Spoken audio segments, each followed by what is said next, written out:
نحمده ونصلي ونسلم على رسوله الكريم اما بعد فاعوذ بالله من الشيطان الرجيم بسم الله الرحمن الرحيم اهدنا الصراط المستقيم صدق الله العظيم۔ اللہ تبارک و تعالیٰ کے فضل و کرم سے آج سورہ مریم سے ہماری تراویح کا آغاز ہوا، اور سورہ مریم یہ مکی سورت ہے۔ اس میں 98 آیتیں اور 6 رکوع ہیں، اور اس کے بعد سورہ طٰہٰ کی تلاوت ہم نے سماعت کی، اور پھر سورہ طٰہٰ کو بھی مکمل کرنے کے بعد سورہ انبیاء کے ہم نے 5 رکوع سماعت کیے ہیں۔ اللہ تبارک و تعالیٰ سے دعا ہے اللہ رب العزت ہم سب کو ان صورتوں کی برکتوں سے مالا مال فرمائے۔ سورہ مریم میں حضرت مریم کے واقعے کو تفصیل کے ساتھ بیان کیا گیا، اور اس سے پہلے ابتدائی آیتوں میں حضرت زکریا علیہ السلام کے واقعے کو بھی بیان کیا، اور یہ واقعہ ہم نے چوتھی تراویح میں سماعت کر لیا ہے کہ حضرت زکریا علیہ السلام کے جہاں اولاد نہ تھی، اور حضرت مریم آپ کی کفالت میں تھی، اور جب آپ ان کے حجرے میں پہنچتے تو بے موسم پھل دیکھتے، پوچھتے کہ یہ تمہارے پاس کہاں سے آئے؟ تو آپ فرماتی کہ ہوا من عند اللہ، یہ اللہ کے پاس سے آئے ہیں۔ تو اسی وقت آپ کے دل میں یہ تمنا اور خواہش ظاہر ہوئی کہ جو رب بن موسم کے پھل دینے پر قادر ہے تو وہ اس عمر میں جا کر اولاد دینے پر بھی قادر ہے۔ تو آپ نے ایک دعا کی اور رب سے عرض کی کہ یرثنی ویرث من آل یعقوب، اے اللہ تو مجھے ایک ایسا وارث دے جو میرا اور حضرت یعقوب علیہ السلام کی اولادوں کا یعنی نبوت کے سلسلے کا وارث بنے، وجعلہ ربی رضیہ، اور اے میرے رب اس کو پسندیدہ وارث بنانا۔ پھر اس کے بعد اللہ تبارک و تعالیٰ نے حضرت زکریا علیہ السلام کو یحییٰ علیہ السلام کی بشارت دی۔ تو پھر آپ نے سوال کیا کہ میری عورت تو بانجھ ہے، تو مجھے اولاد کیسے ہوگی؟ قرآن فرماتا ہے قال ربک هو علی ہین، رب نے فرمایا یہ میرے لیے آسان ہے، میرے لیے بانجھ باپ ماں کوئی حیثیت نہیں رکھتی۔ جب میں کسی کام کا حکم دیتا ہوں کن، اس سے کہتا ہوں ہو جا، فیکون، وہ چیز ہو جاتی ہے۔ پھر حضرت مریم علیہ السلام کا واقعہ شروع ہوا۔ قرآن نے فرمایا وَاذْكُرْ فِي الْكِتَابِ مریم، قرآن میں مریم کا واقعہ یاد کیجیے۔ اذ انتبذت من اہلہا مکانا شرقیہ، جب وہ اپنے گھر والوں سے الگ ہو کر شرقی مکان میں چلی گئیں۔ فاتخذت من دونہم حجابا، تو لوگوں کی طرف سے انہوں نے اپنے لیے ایک پردہ بنا لیا، کیونکہ آپ نیک پارسا عورت تھی، تو آپ کی یہ خواہش آپ کے دل میں یہ خواہش ظاہر ہوئی کہ کیوں نہ الگ تھلگ ہو کر عبادت کی جائے۔ تو آپ نے مشرق کی جانب ایک کمرہ فکس کیا اور وہاں عبادت کے لیے چلی گئیں۔ قرآن فرماتا ہے پھر ہم نے فارسلنا الیہا روحنا، ہم نے اپنی روح بھیجی، یعنی حضرت جبریل کو ان کے پاس، فتمثل لہا بشرا سویا، مریم کے سامنے تندرست آدمی کی صورت میں ایک آدمی بھیجا۔ قالت، حضرت مریم نے اس آدمی کو دیکھ کر کہا کہ بولی انی اعوذ بالرحمن منک، میں تجھ سے رحمان کی پناہ چاہتی ہوں۔ یہاں پر کیا کر رہا ہے؟ ان کنت تقیہ، اگر تو متقی ہے تو چلا جا۔ قال انما انا رسول ربک، تو اس فرشتے یعنی حضرت جبریل نے فرمایا کہ میں آپ کے رب کی جانب سے فرشتہ ہوں، بھیجا گیا ہوں، لِأَهَبَ لَكِ غُلَامًا زَكِيًّا، تاکہ آپ کو ایک ستھرا بیٹا عطا کر دوں۔ قرآن کی اگر ان آیتوں پر آپ غور کریں نا، بہت سارے مسائل حل ہو جاتے ہیں۔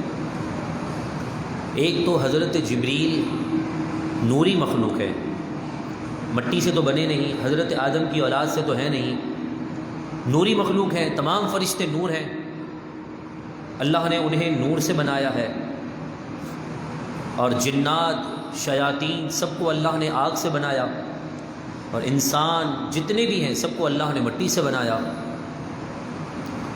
حضرت جبریل نور ہیں، قرآن فرماتا ہے فَتَمَثَّلَ لَهَا بَشَرًا، بشر عربی میں آدمی انسان کو کہتے ہیں بشر۔ قرآن نے فرمایا جبریل گرچہ نور تو ہیں لیکن بشر کی شکل میں آئے ہیں۔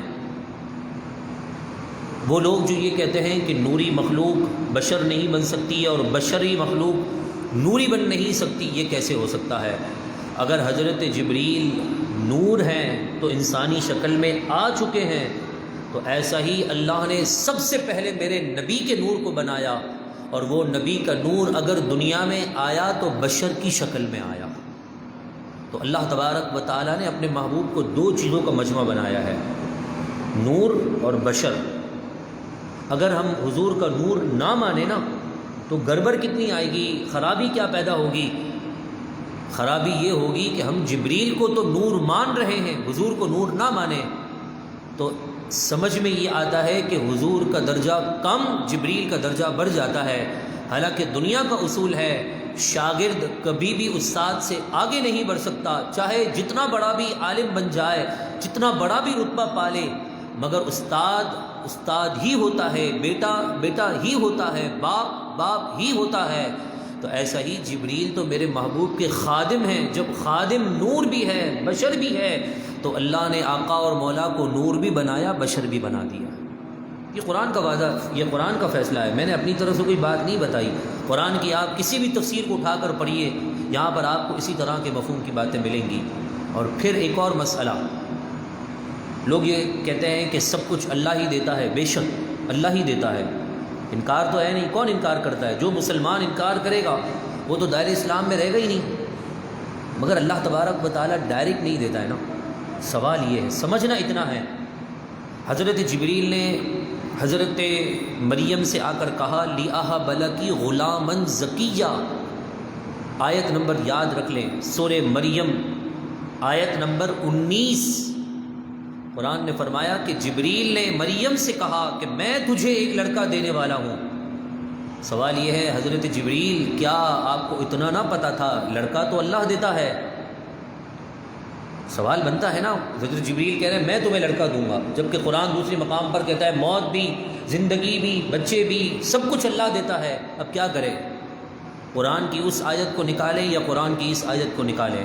ایسا ہو نہیں سکتا، نہ اس کو نکال سکتے ہیں نہ اس کو نکال سکتے ہیں۔ تو لہذا ایک فرق کرنا پڑے گا، اللہ تبارک و تعالیٰ ذاتی طور پر عطا کرتا ہے، اور اگر کسی سے دلواتا ہے تو اسے عطائی کہتے ہیں۔ یہ فرق ہو جائے نا تو سارے مسئلے حل ہو جائیں۔ ہم بھی کہتے ہیں ڈاکٹر نے شفا دی، حالانکہ شفا دینے والی ذات اللہ کی ہے، تو مطلب کہ اللہ نے اس ڈاکٹر کے ہاتھ میں شفا رکھی ہے تو مجھے شفا ملی۔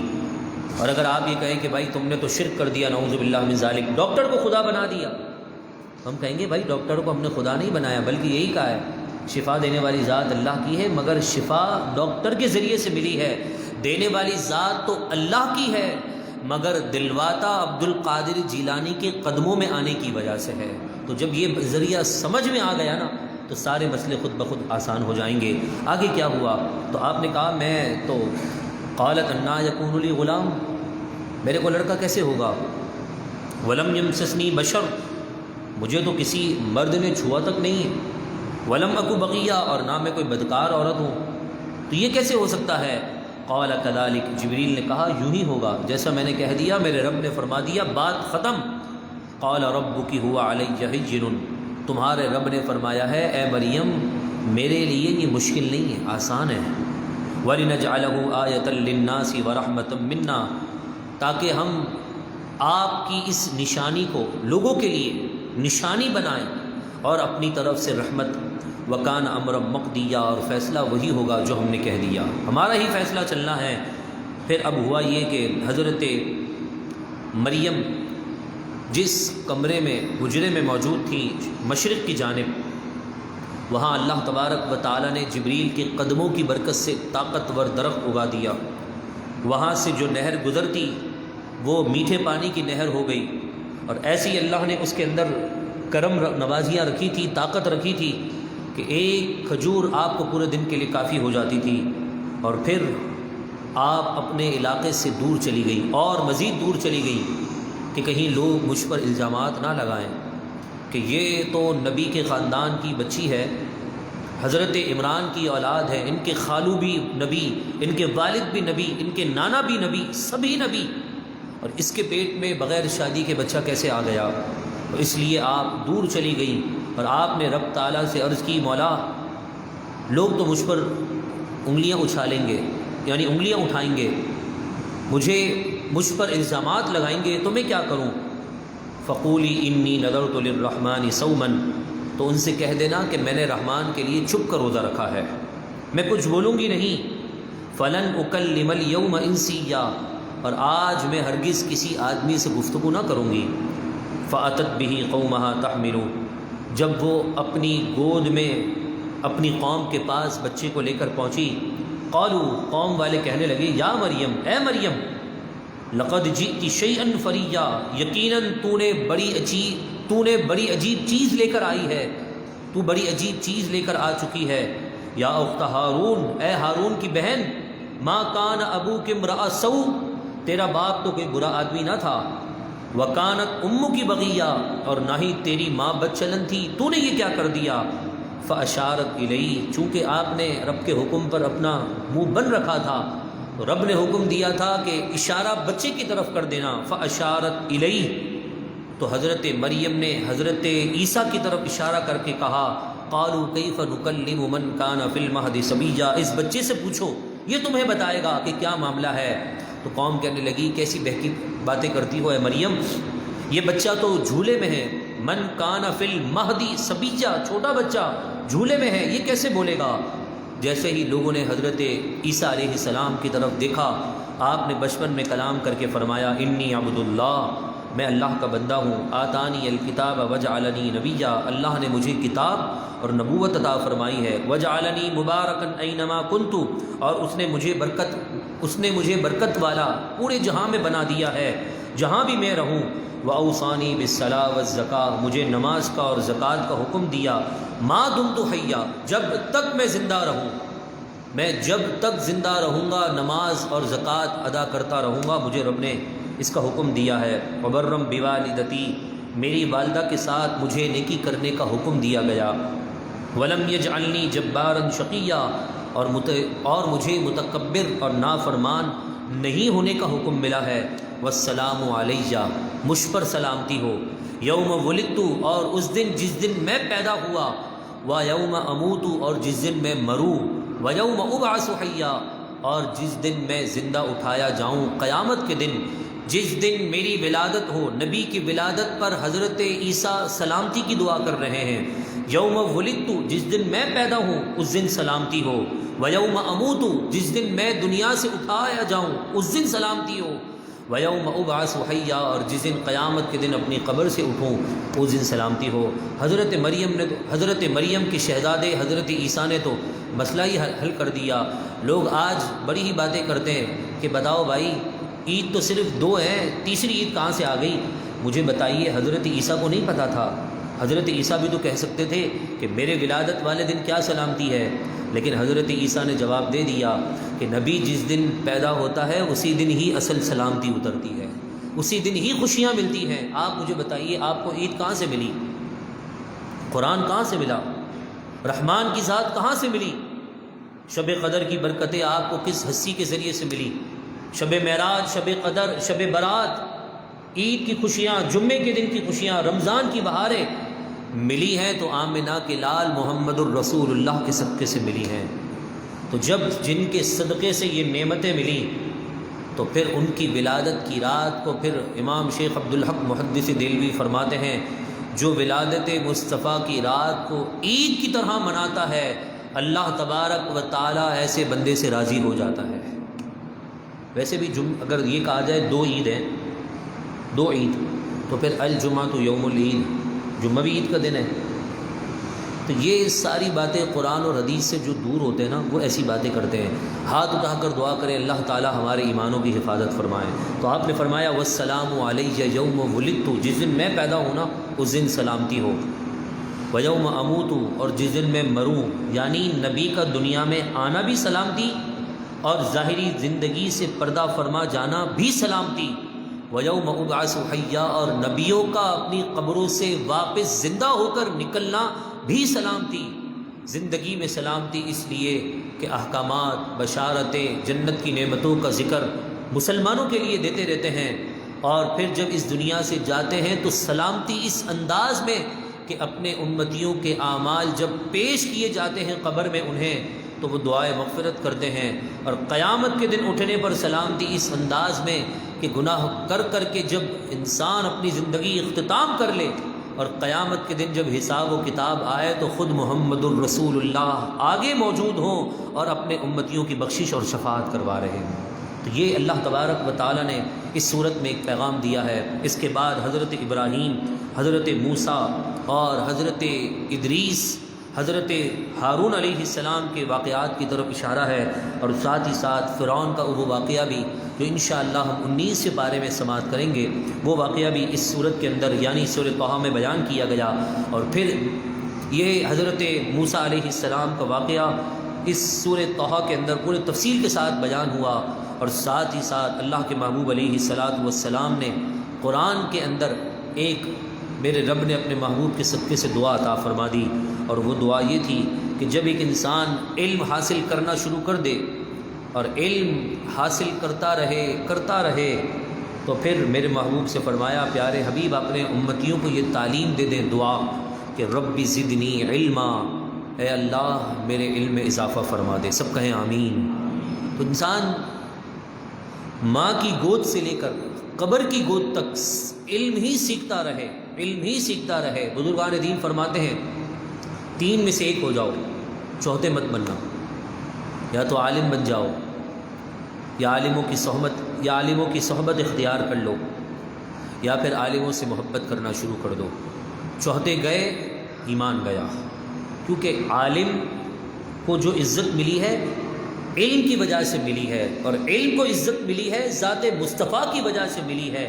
تو گویا علم اور عالم کا مقام ذات مصطفیٰ کی طرح ہے۔ خود میرے محبوب علیہ السلام نے ایک مرتبہ یہ فرمایا تھا، عالم کی مثال ایسی ہے جیسی میری مثال تم میں سے سب سے ادنا پر، دنیا کا سب سے نچلے طبقہ کا آدمی ہو، ادنا آدمی ہو، چھوٹا آدمی ہو، اور حضور ساری کائنات کی جان، تو فرمایا عالم کی مثال میری ہے، اور عام آدمی کی مثال تم میں سے ادنا جو ہے سب سے کمتر آدمی، اتنا آپس میں موازنہ کر لو، یہ مثال عالموں کی ہے۔ تو دعا کرتے ہیں اللہ تبارک و تعالی ہماری اولادوں کو بھی عالم باعمل بنا دے۔ دیکھیے میرے پیارے و محترم بھائیوں، اولاد ملی ہے نا تو اسے عالم ضرور بنائیں۔ ایک آدمی تھا، اس کی 4 اولادیں تھیں، ایک کو اس نے انجینئر بنایا تھا، ایک کو ڈاکٹر، اور ایک کو کسی اور چیز کے اندر اس نے کوئی بڑا عہدہ دلوایا۔ چوتھا بظاہر نکمہ ٹائپ کا تھا، کن ذہن تھا، اس نے اسے حافظ بنانے پہ لگا دیا۔ وہ حافظ بھی بن گیا، عالم بھی بن گیا، اللہ نے علم کی توسل سے، صدقے سے خوب مقام اور مرتبہ بھی عطا کر دیا، اور پھر اس کے والد کا انتقال ہو گیا۔ خواب میں کسی نے دیکھ کر پوچھا کہ بھائی تیرے ساتھ کیا ہوا؟ کہا اللہ نے بخشش فرما دی۔ کس سبب سے؟ کہا میں نے اپنی 3 اولادوں کو جو دنیا کی ڈگریاں دلائی نا، اس سے تو مجھے کوئی فائدہ نہ ہوا، نہ دنیا میں عزت پا سکا، نہ قبر میں، نہ میدان محشر میں، مگر میں نے جو اپنے نکمے بچے کو حافظ عالم بنایا، اللہ نے علم کے صدقے سے میرے گناہ معاف فرما دیے تھے۔ تو لہذا اپنے اولادوں کو عالم ضرور بنائیں۔ ایک اولاد کو تو بھیج دیں دین کے لیے، سارا کچھ دنیا کو ہی چھوڑیں گے تو آپ کے ایمان کی حفاظت کون کرے گا؟ آپ کی بچیوں کی، آپ کی بہنوں کی، اور آپ کے بچوں کے جنازے، نکاح، یہ بھی تو پڑھانے نا، وہ کون پڑھائے گا؟ امام مسجد کی ذمہ داری تو نہیں ہے۔ تو آپ کے بچے کی، آپ کے اپنے خاندان کے بندے کی ہونی چاہیے ذمہ داری کہ باپ کا جنازہ پڑھاؤ، بچہ خود کہے کہ میں آج پڑھاؤں گا جنازہ، کہ میں اللہ تبارک و تعالیٰ کا دین سیکھا ہوا ہوں۔ جو تڑپ کے ساتھ آپ کے لیے آپ کی اولاد دعا مانگ سکتی ہے، امام مسجد تو نہیں مانگ سکتا۔ جو بچے کے جنازے کی موجودگی میں باپ تڑپ کر دعا مانگے گا، جو تڑپ کے اندر ماں کے دل میں محبت ہوگی اپنے بچے کے چلے جانے پر، وہ رشتہ داروں کے ذہنوں میں تو نہیں ہوگی، وہ پڑوسیوں کے لیے تو وہ ہمدردی ہوگی، افسوس ہوگا، لیکن وہ تڑپ نہیں ہوگی جو ماں باپ کے سینے میں ہوگی۔ لہذا اپنی اولادوں کو عالم بنائیں، حافظ بنائیں، اور علم سے وابستگی ہمیشہ اپنی زندگی میں کے ساتھ جوڑے رکھیں، اسی میں بھلائیاں ہے۔ اللہ تبارک و تعالی ہم سب کو ان باتوں پر عمل کی توفیق عطا فرمائے۔ پھر اللہ تبارک و تعالی نے سورہ انبیاء کی ابتدا فرمائی، اور سورہ انبیاء کے اندر 112 آیتیں اور 7 رکوع ہیں، جن میں سے ہم نے 5 رکوع سماعت کر لیے ہیں، اور 5 رکوع اور ان 7 رکوع یعنی پورے ٹوٹل 7 رکوع کے اندر حضرت ابراہیم کا واقعہ بیان ہو رہا ہے، اور اس واقعے کی کچھ جھلک اگلی صورت سورہ حج کے اندر بھی ہے۔ اس کے بعد جو صورت ہے وہ انشاءاللہ ہم کل سماعت کریں گے۔ اللہ تبارک و تعالی سے دعا ہے اللہ رب العزت ہم سب کو ان باتوں پر عمل کی توفیق عطا فرمائیں، اور آپ خاص دعا کیجیے کریں کہ اللہ تبارک و تعالی ہم سب کو اچھے انداز میں قرآن سننے سنانے اور زبان کی تمام لکنتوں کو دور فرما کر بہترین انداز میں حضرت داؤد اور حضرت ایوب علیہ السلام کی پیاری آواز کے صدقے سے رب العالمین اچھے انداز میں پڑھنے اور درس قرآن کی دعوت عام کرنے کی توفیق عطا فرمائیں۔ گفتگو کے دوران کوئی بات کوئی جملہ جس سے توبہ لازم ہو رب کائنات معاف فرمائے، میرا اور آپ کا حامی و ناصر ہو۔ وما علینا الا البلاغ المبین۔ سبحان ربک رب العزت عما یصفون وسلام علی المرسلین والحمد